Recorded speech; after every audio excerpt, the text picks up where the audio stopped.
지난 시간 이제 소금에 대해서 쭉 설명을 드렸는데요.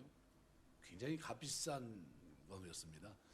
그 옛날로 말하면은 자기 딸 빨아서 소금 살 정도니까요. 그러면 소금이 귀하다는 겁니까? 귀하지 않다는 겁니까? 굉장히 귀한 겁니다. 너희는 세상에 소금이니 했을 때 가치를 누가 알고 있습니까? 듣는 사람들이 다 알고 있었던 겁니다. 그 정도로 귀한 존재라는 거예요. 너희는 세상의 소금이고 빛이라는 겁니다. 역할을 하지 않으면 세상은 썩을 것이고 빛을 드러내지 않으면 세상은 갈팡질팡한다는 겁니다. 우리는 하나의 모델이라는 겁니다. 그리스도를 본받고 살아가는 작은 모델이에요. 그래서 우리가 어떻게 사느냐 하는 것은 대단히 중요합니다. 그래서 16절 보면 이같이 너희 빛이 사람 앞에 비치게 하여. 그냥 너희는 세상의 빛이란 겁니다. 하나님이 우리를 음지에 놓은 게 아니라 모두가 볼 수 있는 곳에서 살아가게 하신 겁니다. 그래서 하나님이 이 시대의 대안이 뭡니까? 교회와 가정. 가정입니까? 교회와 성도예요. 하나님이 이 시대의 대안으로 두신 게 뭡니까? 교회와 성도예요. 그러니까 교회와 성도가 빛인데 소금인데 만일 맛을 잃어버리면 빛을 잃어버리면 세상은 전혀 중심을 잡지 못하는 겁니다. 그런 의미예요. 그래서 하나님은 교회와 성도 외에 국가와 가정을 통해서 이 사회가 급격하게 부패하는 것을 막으셨는데 이것을 일반 은총이라고 합니다. 일반 은총. 특출나게 뛰어난 사람들을 세워서 경찰도 세우고 검사도 세우고 사법기관도 운영하고 형벌제도도 통해서 사회가 부패하지 않도록 막는 이걸 일반 은총이라고 합니다. 근데 이 일반 은총은 영역을 뛰어넘어가면 음지에 숨어서 죄를 짓는 거는 잘 어떻게 해요? 죄의식을 느끼지 못합니다. 그래서 이 부패를 억제하는 기능을 가지고 있지만 발전적으로 나가지 못해요. 제도적으로 소금의 맛을 가지고 썩지는 못하게 하지만 그게 아니라 대안을 가지고 구체적으로 그러면 삶을 어떻게 살아야지라는 거에 대한 답은 없어요. 근데 그 답을 제시하는 게 있는데 그것이 교회와 성도입니다. 그러니까 여러분이 어떻게 사느냐 하는 거는 세상이 더 어두워지냐 아니면 좀 밝아지냐 이 차이입니다. 원죄 틀 속에 태어난 사람은 죄와 악을 가지고 태어나기 때문에 가만두면 자연스럽게 어떻게 해요? 부패하고 썩는 방향으로 갑니다. 가만 놔둬도요, 아이들 3살 때 유치원 어린이집 보내왔더니 제가 제일 먼저 우리 아이가 가서 배워온 게 육두문자더라고요. 깜짝 놀랐어요. 그래서 제가 대광성견 그 목사님한테 전화를 걸었어요. 제가. 아니 애가 우리 거기 가서 은혜를 받아 갖고 왔다 그랬어요. 아 그렇죠. 잘 가르치죠. 뭐 그러고 있어요. 내가 그게 아니라 육두문자를 쓰기 시작했다고 그랬더니 깜짝 놀래. 그럴 리가 없는데 막 그러는 거예요. 그래서 아이들하고 부닥치니까요. 애들이 뭐 거듭나는 게 뭡니까? 그런 거 모르잖아요. 그냥 배워갖고 와가지고 그냥 처음에 이렇게 하는데 얼마나 놀랐는지 제가 저기 계속 보내야 되는가 거기 다른 데를 보내야 되는가 고민할 정도로 그런 적이 한 번 있습니다.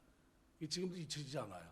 그 목사님 서울로 올라가셨는데 이제 신갈에 살 때입니다. 신갈에 살 때 대광성견이라고 혹시 거기 같이 출입했던 분이 혹시 있을지 모르니까 아주 정확합니다. 그래서 내가 깜짝 놀랐어요. 야, 이거 가만 놔두면 아이들은 그냥 저절로 그냥 욕도 배우고 조금 있으면 뭐 때리고 뭐 물고 뜯고 그건 아무것도 아니라고.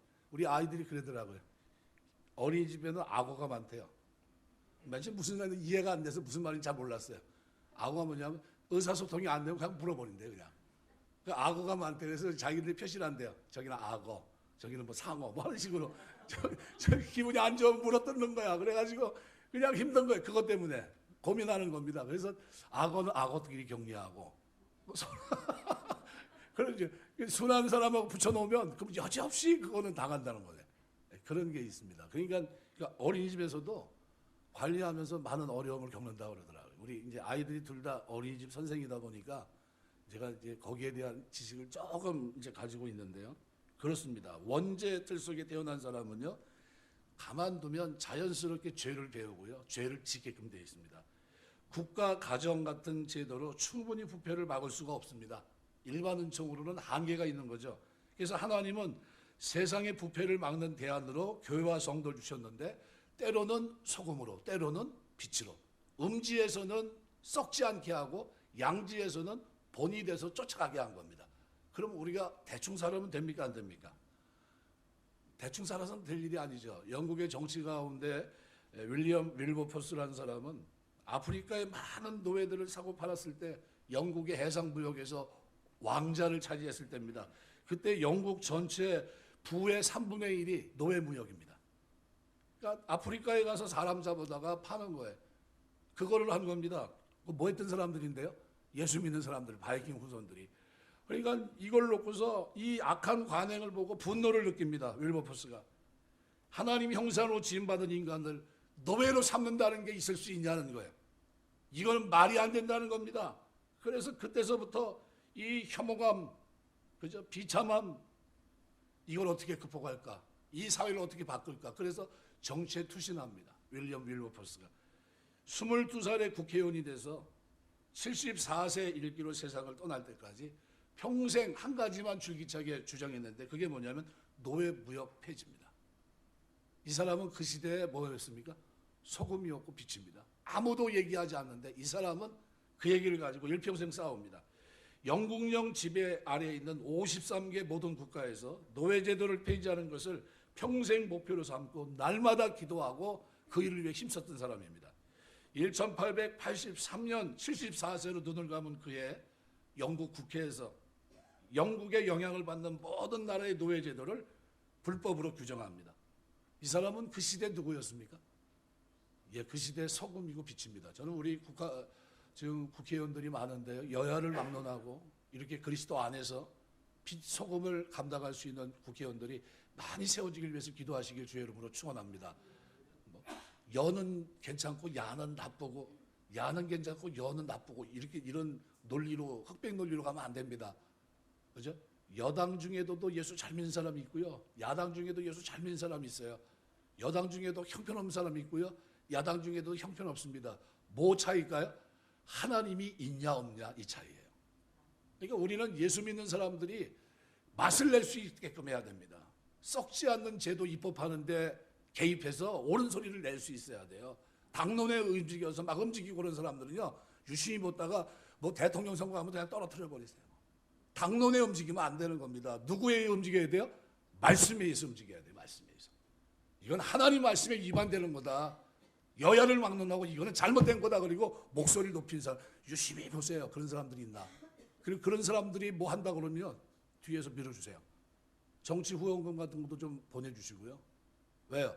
그 사람들의 입법이 우리의 삶의 질을 결정하는 거예요. 결정하는 겁니다. 굉장히 중요합니다. 여러분이 가지고 있는 투표권을 잘 쓰셔야 됩니다. 근데 전창 유사님한테 내가 자꾸 뭐라고 그래요? 자기 투표 안 한다는 거예요. 투표해봐요. 바뀌지도 않는데 뭐 자꾸 그러시냐고 막 그래요. 그래서 그래도 해야 된다고 막 오늘 안 계시잖아요. 계속 얘기하고 한 시간 있으면 한 시간 싸우고 차 모셔다 드리면 모시고 올 때까지 싸워요.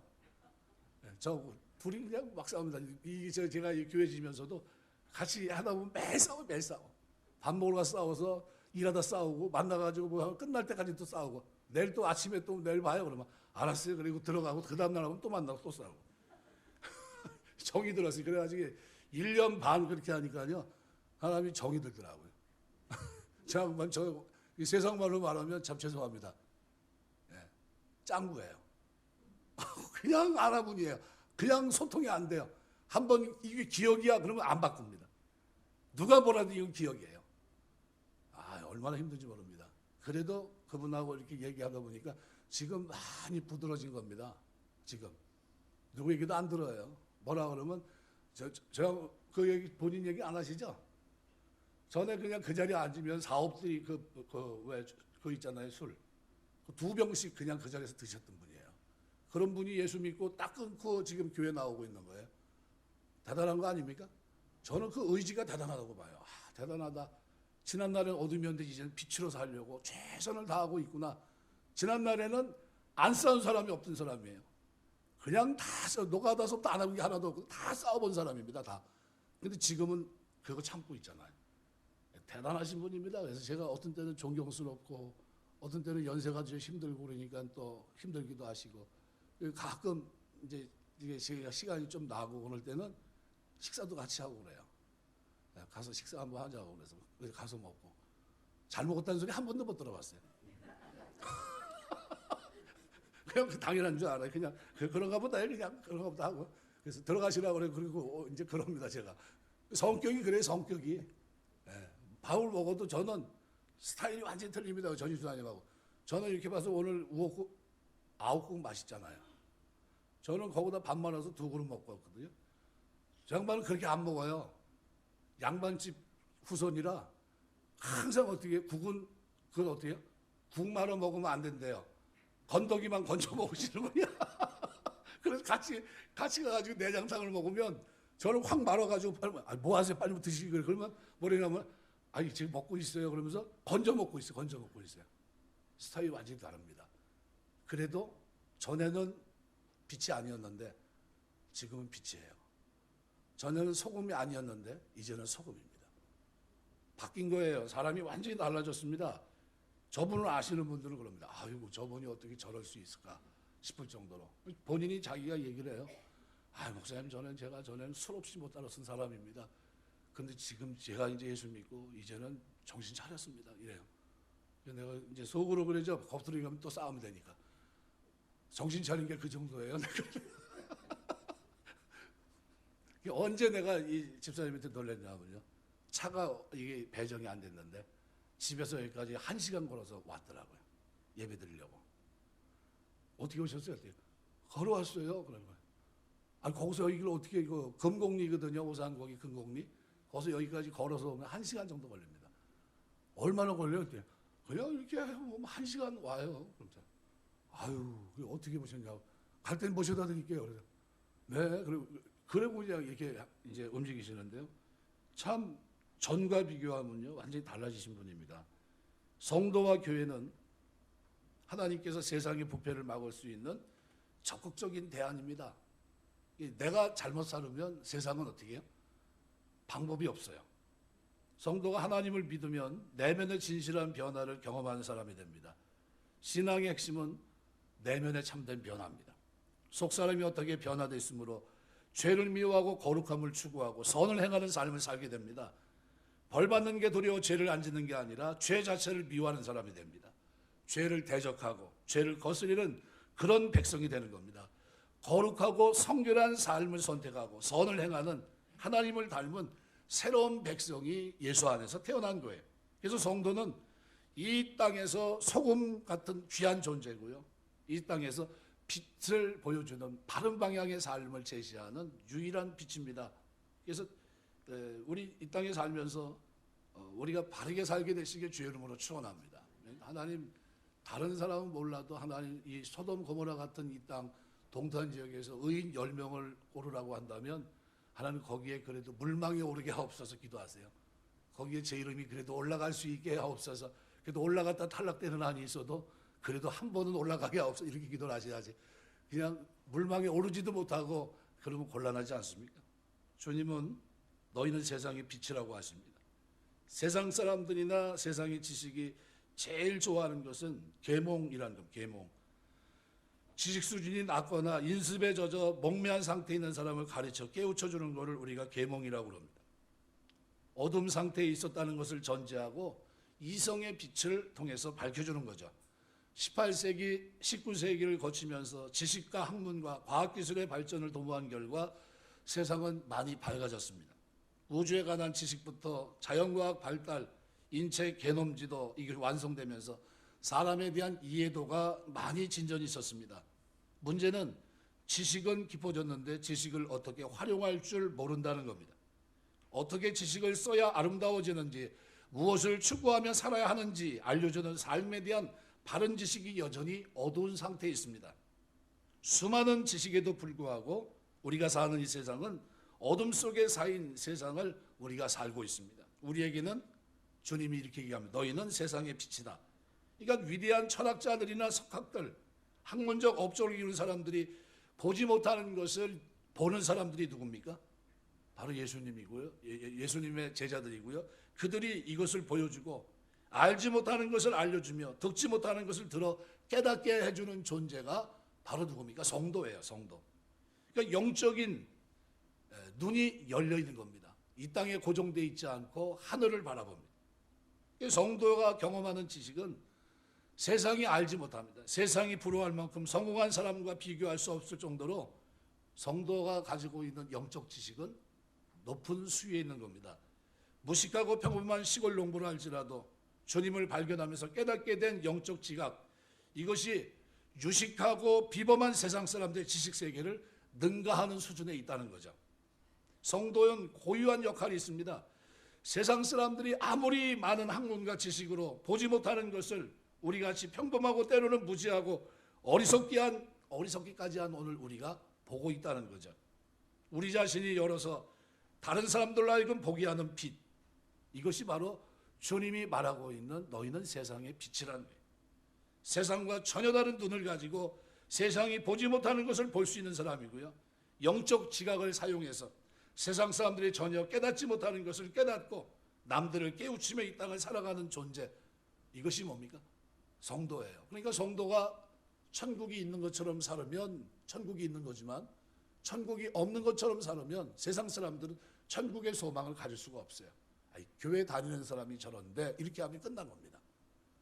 최소한 교회 다니는 사람은 달라야 됩니다. 성도는 이 세상 어디에도 없는 참된 빛입니다. 학문이 많건 적건, 신분이 높건 낮건 관계없습니다. 성도에게는 세상이 보지 못하는 것을 보고 세상이 듣지 못하는 것을 듣고 세상 속에서 하나님의 지혜를 가지고 살아갑니다. 그런 성도를 향해서 주님은 세상의 빛이라고 표현한 거예요. 그러니까 우리는 빛입니다. 여러분 옆에 있는 분들을 향해서 당신은 세상의 빛입니다. 한번 얘기해요. 당신은 세상의 빛입니다. 네, 빛이에요. 옆에 계신 분이 빛입니다. 보시고 잘 사는지 한번 지켜보세요. 빛인지. 그래서 제가 전에 어렸을 때 섬겼던 교회 권사님 한 분이 시장 통해서 장사를 하시는데 싸움을 얼마나 잘하는지 몰라요. 욕도 얼마나 구성지게 잘하는지 모릅니다. 그분이 딱 등장하면 그 장사하시는 분들이 뒤를 돌아서요. 저거하고 싸워서 이긴 사람 하나도 없다고 그러면서. 그 정도로 싸움을 잘하세요. 아유, 그러니까 한 60 몇 살 이렇게 됐는데요, 힘이 하나도 없더라고. 하나님이 힘 못 쓰게 하시더라고. 그분이 한번 딱 등장하면요 쉽지 않아요. 시에서 그저 이렇게 바깥에 이렇게 뭐 이렇게 그 복개천 이렇게 할 때요, 그 가게를 하나씩 내줬어요. 그럼 그 개인당 하나씩, 장사하는 사람에게 하나씩 줬거든요. 그거 2개 가질 정도면 어느 정도입니까? 그분은 2개 가졌어요. 그분은 2개 줘야 그 문제가 해결되기 때문에 공무원들이 2개 줄 정도면 대단한 겁니다. 싸움을 무진장 잘하는 거예요. 그렇게 사셨어요. 잘 산 겁니까? 못 산 겁니까? 그분은 그 지역의 빛이 아니라 빛을 막는 존재였습니다. 전도가 안 돼요. 예수 믿는 사람 다 그런 줄 압니다. 예수 믿는 사람은 싸움 잘하는 줄 알아요. 뭐부터 회개해야 됩니까? 자기 삶서부터 회개해야 돼. 하나님, 내가 예수 믿고 변화돼야 되는데 변화가 안 됐습니다. 나 좀 깨지게 해달라고 기도해야 됩니다. 로마 식민지하의 초대교회 노예가 주축인 교회에서 놀랍게도 황제부터 시작해서 수많은 로마 시민권자 귀족들이 무릎 꿇게 됩니다. 힘이 어디서 나왔습니까? 교회와 성도 안에 있는 그 하늘에 대한 분명한 지각이 달라진 겁니다. 우리는 천국 백성인데, 하나님의 자녀인데, 나는 세상의 빛인데, 여기서부터 달라진 거예요. 세상은 권세, 부, 능력, 지식, 재능 다 가지고도 봐야 할 것을 못 보지만 성도는 보지 못하는 것을 보고 열리지 않는 것을 여는, 그야말로 성도야말로 이 땅에 빛을 비추는, 사람들의 눈을 그런 열어주는 그런 존재예요. 저 사람 보면 뭐가 보여야 돼요? 천국이 보여야 돼요. 아, 저 사람 보니까 천국이 있겠구나. 여러분 보면서 천국이 보여야 됩니다. 아, 저 사람 믿으니까 천국이 있을 것 같다. 나도 저 사람이 그렇게 추구하며 살아가는 천국 나도 가고 싶다라는 생각이 와야 돼요. 거꾸로 얘기해서 저 사람이 천국 가는 거면 난 안 갈래. 이렇게 되면 잘못 사는 겁니다. 그건 지금 빛이 아니라는 증거예요. 굉장히 중요합니다. 생물학적이고 기계적인 수많은 지식을 세상은 갖고 있지만 어떻게 살아야 될지, 무엇을 해야 될지 여기에 대한 답이 없어요. 근데 성도는 세상의 지식은 적은데 불구하고 이 많은 지식을 어디에 써야 될지, 무엇을 위해 살아야 될지를 압니다. 눈이 열려있는 우리를 통해서 영적인 지각의 문이 열려있는 우리를 통해서 주님은 세상의 빛이라고 말합니다. 요한복음 8장 12절에 이렇게 표현해요. 예수께서 또 말씀하여 이르시되 나는 세상의 빛이니 나를 따르는 자는 어둠에 다니지 않고 생명의 빛을 얻으리라. 요한일서 1장 5절에 사도 요한은 말합니다. 우리가 그에게서 듣고 너에게 전하는 소식은 이것이니 곧 하나님은 빛이시라. 그에게는 어둠이 조금도 없으시다는 것이니라 그랬습니다. 빛이신 주님을 우리가 예배합니다. 세상 살아가는 동안 빛이신 주님과 우리가 동행합니다. 기도를 통해 빛이신 주님께 구하고 있고요. 그 주님을 찾고 그 주님 만나서 맛을 보고 우리가 누립니다. 예수님을 마음에 모셔드리게 되면서 주님과 나 사이에 연합이 일어납니다. 더 이상 나 자신으로 존재하는 것이 아니라 내 안에 그리스도가, 내가 그리스도 안에 연합돼서 빛이신 주님과 함께 거하게 되고 귀하신 성령께서 오셔서 내 안에 내주하게 됩니다. 엄밀히 말해서 우리는 빛은 아니지만 빛이신 주님과 연합해서 빛이신 주님이 우리 안에 들어와 있기 때문에 우리는 세상의 빛이에요. 빛이신 주님과 만나고 동행하고 예배하고 교통하는 성도야말로 이 땅의 참된 빛입니다. 여러분이 늘 깨어있게 되시길 주의 이름으로 축원합니다. 성도는 세상에 어디에도 없는 빛이에요. 그리스도를 통해서 사람들에게 지식을 바르게 쓸 수 있게 하고 어디에 지식을 써야 되는지를 알게 하고 그들에게 어떻게 써야 하는지를 가르쳐주고 세상을 밝혀 빛이 되게 하는 핵심적인 존재가 오늘 우리예요. 그리고 우리가 빛을 잃어버리면 세상은 어두운 겁니다. 동굴의 안에 전에는 기도하러 들어가면요 컴컴합니다. 컴컴해요. 불 이렇게 호롱불 같은 걸 켜놓으면요 밝아요. 그 불빛 따라 쭉 들어갑니다. 그러다가 그게 불에 확 꺼지면 어떻게 됩니까? 컴컴합니다. 가만히 있으면 물론 그 안에서 보이지만요. 그런데 컴컴하면 방향이 없어요. 방향이. 그 다음부터 더듬더듬 거려야 됩니다. 오늘 본문의 14절 15절에 이렇게 표현합니다. 너희는 세상의 빛이라 산에 있는 동네가 숨겨지지 못할 것이요 사람이 등불을 켜 말 아래 두지 않고 등경에 두나니 이러므로 집안 모든 사람에게 비치느니라. 우리 빛이 지금 어떻게 해요? 우리 주님이 우리를 어떻게 세상 가운데 뒀다는 겁니다. 비춰지게, 본이 되게, 쫓아오게. 이걸 통해 어떻게 해요? 사람들이 어둠을 벗어버릴 수 있게, 천국의 소망을 가질 수 있게 그런 빛으로 우리를 뒀다는 겁니다. 우리는 세상의 빛으로 작용하는데 이 빛의 특성은 감춰지지 않는다는 거예요. 존재를 드러낸다는 겁니다. 자기를 드러내지 않고 가만히 있을 수가 없습니다. 성도로서 이 땅에서 절대로 감춰진 존재가 될 수 없습니다. 등불을 밝혀서 그릇 속에 숨겨서 가두는 사람이 있습니까? 그런 사람 보고 아유 저 사람 뭐 하는 거야? 그렇게 얘기할 겁니다. 왜 불을 밝혀서 그릇 속에 집어넣어? 그릇이 빛을 비춰서 다 보일 수 있게 놔야지. 우리 하나님은 어떠실까요? 우리를 세상의 빛으로 세상에서 어둠을 드러내게 하고 올바른 방향으로 가는 올바른 이정표가 될 수 있도록 우리를 세상 가운데 보이게끔 도왔다는 거예요. 보이게끔. 우리를 통해서 주님을 발견하고 우리를 통해 회개하고 우리를 통해 천국을 발견할 수 있도록 우리가 이정표 역할을 하고 있는 겁니다. 등불을 밝혔는데 등불을 말 아래 두는 사람이 없어요. 용기를 가리키는 단어입니다. 장독대 항아리 하나 정도를 보면 됩니다. 불을 밝혀놓고 말로 덮어 불빛이 바깥으로 새나가지 못하게 하는 사람은 아무도 없어요. 미치지 않는 한 절대 그러지 않습니다. 등경 위에 두어야 주변을 밝힙니다. 이게 등불의 역할이에요. 우리는 세상의 빛입니다. 여러분의 빛이 꺼지면 절대로 세상은 밝아질 수가 없어요. 감춰지지 않고 정체가 드러나는 겁니다.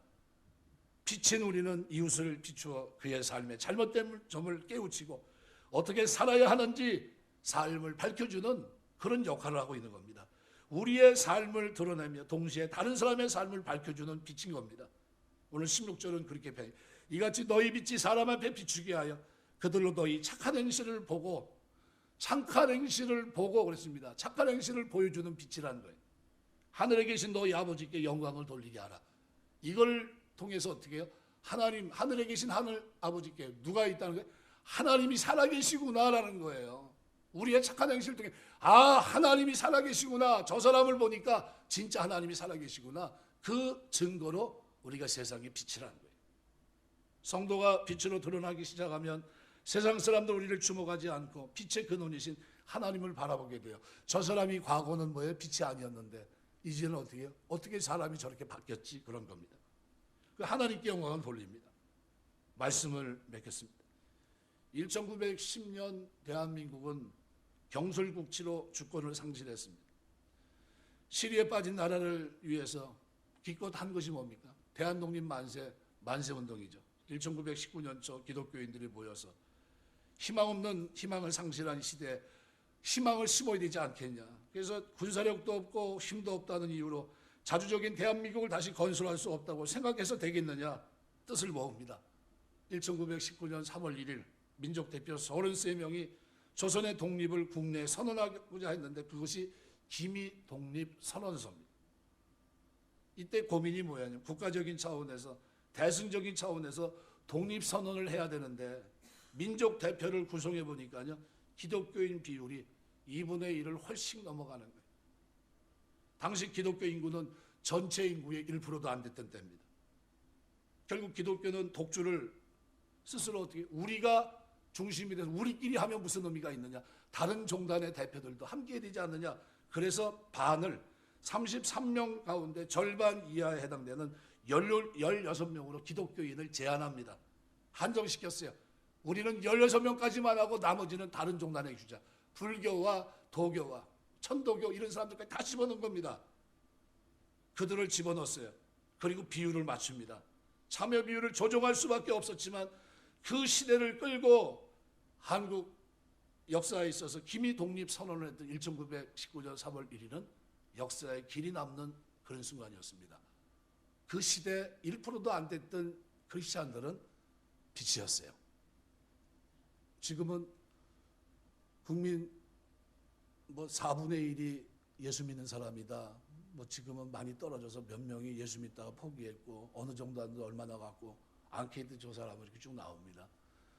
그런 시대에 우리가 지금 살고 있어요. 우리 합동 측은 교인이 300만 명이다. 어느 교단은 몇만 명이다. 이렇게 쭉 얘기를 합니다.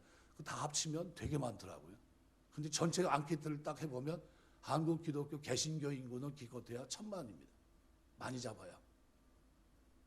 기껏해야 1000만이라고 표현했지만 사실 1000만이면 우리 초대교회 1919년, 1907년 길선주 목사님을 중심으로 해서 한국 부흥운동을 일으켰을 때 그 사람들은 뭐였습니까? 말 그대로 깨어있는 존재들이었습니다. 그 시대 빛이었어요.